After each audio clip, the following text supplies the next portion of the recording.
Hi hello నమస్తే welcome to 99 TV. సినిమాలో ప్రేక్షకులకు దేవుడిగా కనిపించాడు. రాజకీయాల్లో ప్రజల గుండెల్లో దేవుడయ్యాడు. తెలుగు జాతి గర్వంగా పలికే పేరు ఎన్టీఆర్. ఒకవైపు సినిమా హీరోగా, మరోవైపు పరిణతి చెందిన రాజకీయ నాయకుడిగా ప్రజల గుండెల్లో చిరస్థాయిగా నిలిచిన మహానటుడు ఎన్టీఆర్. శ్రీకృష్ణుడు, రాముడు అంటే ఎన్టీఆర్ఏ అన్నంతగా ఆయన ప్రజల హృదయాల్లో ముద్ర వేయడం అంటే సామాన్యమైన విషయం కాదు. ఆయన తర్వాత అనేక మంది నటులు ఆయా పాత్రలు చేసిన ఎన్టీఆర్కు వచ్చిన గుర్తింపు అజరామరమైనది. గతంలో మరే నటుడు ప్రజల చేత అందుకోలేని అవకాశాలు దక్కించుకున్నారు. దేవతల పాత్రలు మెప్పించిన ఎన్టీఆర్ రాక్షసుల పాత్రలు వేసి మెప్పించడం లాంటి అతి సున్నితమైన ఫిట్ను అవలీలుగా చేసి చూపించారు. నటునికి కమిట్మెంట్ ఉండాలే కానీ ఏ పాత్రనైనా మెప్పించవచ్చని నిరూపించారు మన ఎన్టీఆర్. దుర్యోధనుడు, కర్ణుడు, కీచకుడు మరియు రావణాసురుడు లాంటి పాత్రలు మరెవరైనా చెయ్యాలంటే ఎన్టీఆర్ను ఆదర్శంగా తీసుకునేలా చేశారు. అప్పటికే సినీ పరిశ్రమలో అగ్ర కథానాయకునిగా ఉన్న నర్తనశాల చిత్రంలో బృహన్నల పాత్రను వేయడానికి కూడా ఆయన వెనకాడలేదు. అనేక మంది ఆ పాత్రను వేయవద్దని చెప్పినా తన ప్రతిభపై ఉన్న నమ్మకంతో ఆ పాత్రలో నటించడానికి ముందుకు వచ్చారు. అనేక వందల చిత్రాల్లో నటించిన ఫలానా చిత్రంలో ఆయన యాక్షన్ బాగోలేదని చెప్పడానికి ఒక్క చిత్రం లేదు. అది ఆయన నటన సామర్థ్యం. ఎన్టీఆర్ ప్రభావం తెలుగు ప్రజలపై అపారం.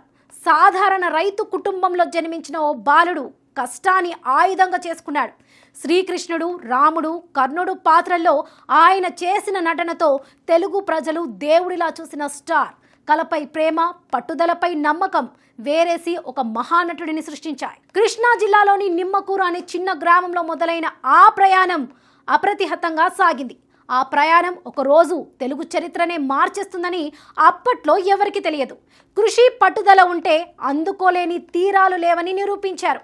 జనాకర్షణ ఉంటే ఎన్ని గొప్ప గొప్ప సంక్షేమ కార్యక్రమాలు చేయవచ్చో ఆయన చేసి చూపించారు. ఎన్టీఆర్ మానియా తెలుగు చరిత్రనే మార్చేస్తుందని అప్పట్లో ఎవరికి తెలియదు. అవి అచ్చ తెలుగు పదాలైనా, సంస్కృత పదాల భారీ డైలాగ్స్ అయినా సునాయాసంగా చెప్పి మెప్పించగల దిట్ట. డైలాగ్ డెలివరీకి ఓ కొండ గుర్తుగా నిలిచారు. వరకట్నం, కోడలు దిద్దిన కాపురం, తల్లా పెల్లామ, తాతమ్మ కళ లాంటి సోషల్ మెసేజ్ చిత్రాలను నిర్మించి సంఘం పట్ల తనకున్న పరిణితిని చాటుకున్నారు. శ్రీ నందమూరి తారక రామారావు 1928 మే 28న జన్మించారు. తెలుగు సినిమా నటులుగా, తెలుగుదేశం పార్టీ స్థాపకునిగా ఆయన జీవన ప్రయాణం వైవిధ్యమైనది. తెలుగువారు అన్నగారు అని అభిమానంతో పిలుచుకునే ఎన్టీ రామారావు తెలుగు, తమిళం, హిందీ, గుజరాతీ భాషలలో కలిపి దాదాపుగా 303 చిత్రాలలో నటించారు. పలు చిత్రాలను నిర్మించి మరెన్నో చిత్రాలకు దర్శకత్వం కూడా వహించారు. అనేక పౌరాణిక, జానపద, సాంఘిక చిత్రాలలో వైవిధ్యభరితమైన పాత్రలెన్నో పోషించి మెప్పించారు. తమ ఆరాధ్య దైవాలైన రాముడు, కృష్ణుడు వంటి పౌరాణిక పాత్రలతో తెలుగు వారి హృదయాలలో శాశ్వతంగా ఆరాధ్య దైవంగా నిలిచిపోయారు. శ్రీరాముడిగా ఆయన చూపిన శాంత స్వభావం ఇప్పటికీ కోట్లాది హృదయాల్లో నిలిచిపోయింది. దానవీర శూరకర్ణ చిత్రంలో దుర్యోధనుడి గర్వం, కర్ణుడి గౌరవం, కృష్ణుడి జ్ఞానం, ఈ 3 పాత్రల్లో ఆయన చూపిన నటన భారత సినీ చరిత్రలో ఓ అద్భుతమని ఆయన అభిమానులు వేణోల కొనియాడారు. అవిభాజ్య ఆంధ్రప్రదేశ్లో ఆయన సమకాలికుల్లో అంతటి ప్రజానాయకుడు మరొకరు లేరనే మాట 16 నిజం. సిసలైన ప్రజానాయకుడిగా ప్రజల్లో అభిమానాన్ని అందుకున్నారు. స్వతంత్రం వచ్చినప్పటి నుండి అధికారంలో ఉన్న కాంగ్రెస్ పార్టీకి ఆంధ్రప్రదేశ్లో దిట్టైన ప్రత్యామ్నాయాన్ని నిలబెట్టిన గొప్పదనం పూర్తిగా ఎన్టీఆర్దే. పట్టుదలకు, క్రమశిక్షణకు మారుపేరుగా నిలిచారు. ఈ కారణాల వల్లే కాంగ్రెస్ పార్టీని ఎదుర్కొని స్థిరమైన ప్రభుత్వాన్ని, ప్రభావవంతమైన ప్రతిపక్షాన్ని రాష్ట్ర ప్రజలకు ఇవ్వగలిగారు. తెలుగు జాతికి, తెలుగు భాషకు దేశవ్యాప్తంగా గుర్తింపు తెచ్చిన వ్యక్తి ఎన్టీఆర్. స్త్రీలకు ఆస్తిలో వాటా ఉండాలని చట్టం తెచ్చిన ఘనత రామారావుదే. బలహీన వర్గాలకు లక్షలాదిగా ఇల్లు కట్టించి నిలువ నీడ కల్పించారు. 2 రూపాయలకే కిలో బియ్యం వాగ్దానం చేసి అనర్హులకు కడుపు నింపారు. తన మాట కోసం ఎన్నో ఆర్థిక ఇబ్బందులకు ఓర్చి ఇచ్చిన వాగ్దానాన్ని నిలబెట్టుకున్నారు. తెలుగు గంగ ప్రాజెక్టులో పట్టుబట్టి రాయలసీమ సాగునీటి అంశాన్ని చేర్చి సీమ ప్రజల దాహాన్ని తీర్చారు మన ఎన్టీఆర్. దేశంలో ప్రధాన ప్రతిపక్షాలను ఒకతాటిపైకి తెచ్చి బలమైన ప్రతిపక్షంతో అధికార పార్టీని పని చేయించిన నేత. ఎందరో కొత్త వారిని, బాగా చదువుకున్న వారిని రాజకీయాలకు పరిచయం చేసి రాజకీయ భిక్ష పెట్టారు.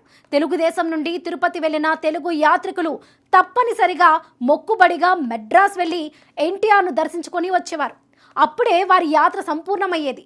హిందూ దేవుల పాత్రలు వేయాలంటే ఆయనే. శ్రీమద్ విరాట పర్వం, శ్రీ తిరుపతి వెంకటేశ్వర కళ్యాణం, శ్రీ కాకుల ఆంధ్ర మహావిష్ణు కథ, శ్రీ మద్విరాట్ పోతులూరి వీరబ్రహ్మేంద్ర స్వామి చరిత్ర, ఉమాచండి గౌరీ శంకరుల కథ, దక్షయజ్ఞం లాంటి చిత్రాలు చూసి ఆయనను దైవంశ సంభూతునిగా ప్రజలు భావించారు. పౌరాణిక చిత్రాలు చూసి దైవంగా తలచిన ప్రేక్షకులు జానపద చిత్రాలు చూసి తమకు ఇలాంటి నాయకుడు కావాలనుకున్నారు.